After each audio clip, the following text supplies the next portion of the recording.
আসসালামু আলাইকুম রহমতুল্লাহ।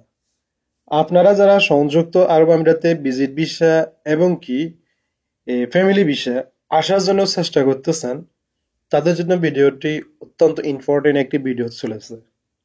আমি আপনাদেরকে প্রমাণ সহ দেখিয়ে দিব কিভাবে আপনার সংযুক্ত আরব আমিরাতে ভিজিট ভিসা নিয়ে এবং এই ফ্যামিলি ভিসা নিয়ে কিভাবে আবেদন করবেন কোনো মিডিয়া ছাড়া। নিজ নিজে আবেদন করে আপনি আসতে পারবেন, কোথায় কিভাবে পেমেন্ট করবেন সমস্ত ডিটেলস দেখিয়ে দিব আপনাদেরকে আজকে এই ভিডিওর মাধ্যমে।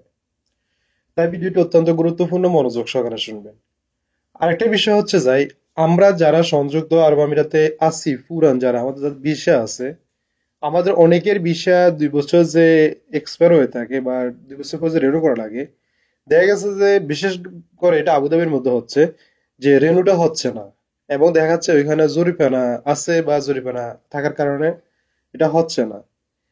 তো ভিডিওটা অত্যন্ত গুরুত্বপূর্ণ হচ্ছে, মনোযোগ সহকারে শুনবেন কেন আপনার ভিসাটা লাগতেছে না, কিভাবে আপনি ভিসার জন্য অ্যাপ্লাই করবেন। তো আমরা সর্বপ্রথম চলে যাব খালিজ টাইমে, আমরা চলে যাব সর্বপ্রথম খালিজ টাইমে চলে যাব।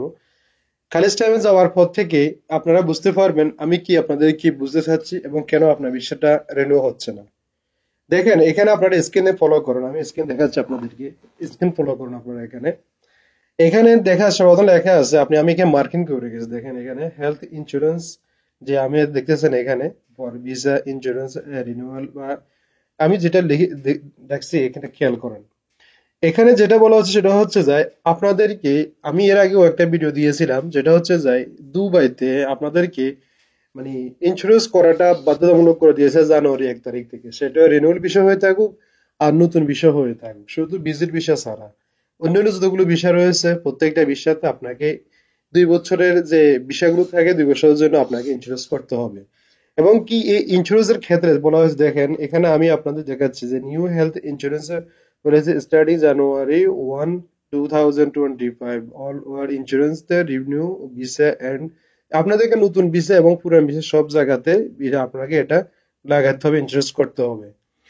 তো এখানে যেটা বলা হয় সেটা হচ্ছে যে আরেকটা কথা বলা হয়েছে যে শুধু এইখানে আবুধাবি তো হয়ে গেছে অলরেডি, বলা হয়েছে যে শারজা, আজমান, উমুল কোয়েন, রাসেল খেমা, তারপর যে দেখেন আমি এখানেও মার্কিন দিয়ে আপনাদেরকে দেখাচ্ছি। আর দ্বিতীয় যেটা হচ্ছে যে আমি আপনাদেরকে এই লিঙ্কটা আমি ডিসক্রিপশন বক্সে দিয়ে দিব, বিস্তারিত আপনারা এখানে পড়ে নেবেন। আর এই ইন্স্যুরেন্সটা হচ্ছে যে আপনার 320 দিরহামের মধ্যে হচ্ছে, এই ইন্স্যুরেন্স আপনাদেরকে করা বাধ্যতামূলক করতে হবে। এখন আবুধাবি বিষয়টা কেন রিজেক্ট হচ্ছে, দেখেন আবুধাবি বিষয়টা এখানে রিজেক্ট হচ্ছে যে আমরা অনেকেই যে ফ্রি ভিসা নামক যে শব্দটা আমরা ব্যবহার করে বিষয়টা আমরা নিয়ে থাকি। এই বিষয়টা নেওয়ার পর অনেকে দেখা গেছে যে আমরা যা থেকে বিষয় নিয়েছি সে আমাদেরকে আবুধাবি যে ইন্স্যুরেন্স যেটা 700 দিরহাম বা 750 দিরহাম যে আবুধাবি ইন্স্যুরেন্স, যেটা আমরা অনেকে ইন্স্যুরেন্স এটা করি না, না করার ক্ষেত্রে বিষয় স্টাম্পিং করে আইডি কার্ড করে দিয়ে আমরা লোকদেরকে বিষয় দিয়ে দিছি। এখন দেখা গেছে যে এই যে এই ইন্স্যুরেন্স না থাকার ক্ষেত্রে এখন পর্যন্ত যে জরিমানাগুলো আসতেছে, এই জরিমানাগুলো কেউ দিচ্ছে না, এবং না দেওয়ার কারণে বর্তমানে ভিসাটা যে আপনি রিনিউয়াল করবেন রিজেক্ট হয়ে যাচ্ছে। এই জন্য আপনার প্রধান উদ্দেশ্য হচ্ছে যেটা, সেটা হচ্ছে আপনাকে ফাইনগুলো বা জরিমানাগুলো দেওয়া লাগবে, এরপর আপনাকে ইন্স্যুরেন্স করা লাগবে।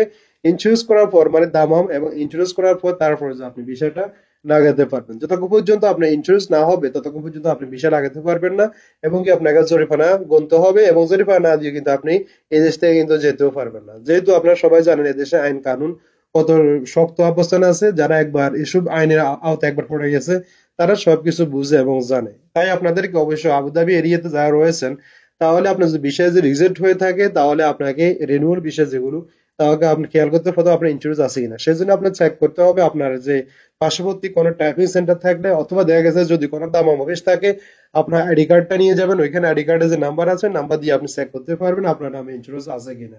আর যদি আপনার ইন্স্যুরেন্স না থাকে অবশ্যই আপনাকে ইন্স্যুরেন্স করে নিতে হবে, না হলে আপনার বিষয় লাগবে না।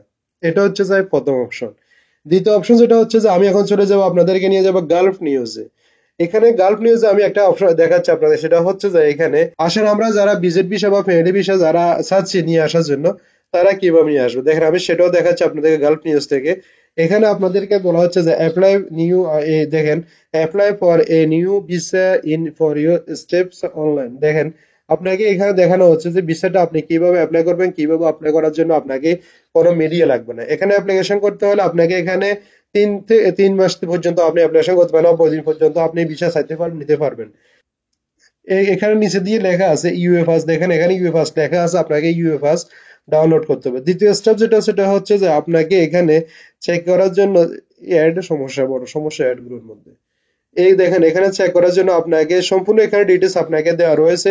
আমি এই লিঙ্কটা আপনাকে ডিসক্রিপশন বক্সে দিয়ে দিব। ডিসক্রিপশন বক্স দিয়ে আপনারা ওখানে গিয়ে বিস্তারিত পড়ে নেবেন কিভাবে আবেদন করতে হবে, পেমেন্ট কিভাবে করতে হবে, পেমেন্ট করার জন্য আপনাকে কি কি কন্ডিশন বহন করতে হবে। দেখেন এখানে সম্পূর্ণ সব দেখেন টেক অনলাইন হেয়ার। আপনি এখানে এখানে ক্লিক করলে আপনাকে সরাসরি অনলাইনে আপনাকে এই আবেদন করতে পারবেন, এখান থেকে সরাসরি আবেদন করতে পারবেন। এরপর দেখা যায় আপনার পেমেন্টটা কিভাবে দিবেন। আবার এখানে বিষয়টা কোথা থেকে কোন কোন জায়গাতে আবেদন করতে পারবেন সেটা বলা হয়েছে যে আবুধাবি, শারজা, আজমান, রাসুল কেমা, ফুজিরা, উমুল কোয়েল, এরপরে মানে মোটামুটি 7টি স্টেটে আপনি ভিসার জন্য আবেদন করতে পারবেন আপনার এই এর মাধ্যমে। সেখানে আপনার কোনো লোক লাগবে না, কেউ লাগবে না, আর আপনার বিষয়টা হয়ে যাবে মাত্র 48 দিনের এই 48 ঘন্টার মধ্যে আপনার বিষয়টা হয়ে যাবে। আমরা যে অন্যান্য বিষয়গুলো হতে লাগে 3 মাস, 2 মাস, 4 মাস, 5 মাস এরকম আর লাগবে না। সেটার জন্য আপনাকে মাত্র 48 ঘন্টার মধ্যে আপনি বিষয়টা পেয়ে যাবেন। সেজন্য এইভাবে যদি আপনি এখান থেকে আবেদন করে থাকেন, অবশ্যই বুঝতে পারছেন আপনার ভিসার জন্য কি করতে হবে, কোথা থেকে আবেদন করতে হবে। আমি আপনাদেরকে এই লিঙ্কটাও দিয়ে দিচ্ছি। ভালো থাকবেন, সুস্থ থাকবেন। আল্লাহ হাফেজ, আসসালামু আলাইকুম।